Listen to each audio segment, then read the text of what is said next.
بسم اللہ الرحمن الرحیم۔ السلام علیکم ورحمۃ اللہ وبرکاتہ۔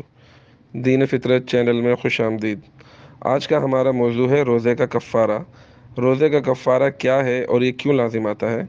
تو اس کا جواب ہے، جان بوجھ کر زوجہ سے صحبت کرنے یا کھانے پینے سے روزہ ٹوٹ جاتا ہے، اور نہ صرف قضا لازم آتی ہے بلکہ کفارہ بھی لازم آتا ہے۔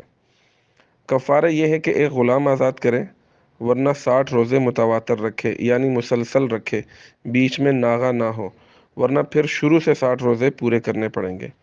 اور اگر روزے کی بھی طاقت نہ ہو تو 60 مسکینوں کو دونوں وقت پیٹ بھر کر کھانا کھلائیں، یا ایک مسکین کو 60 دن 2 وقت پیٹ بھر کر کھانا کھلائیں۔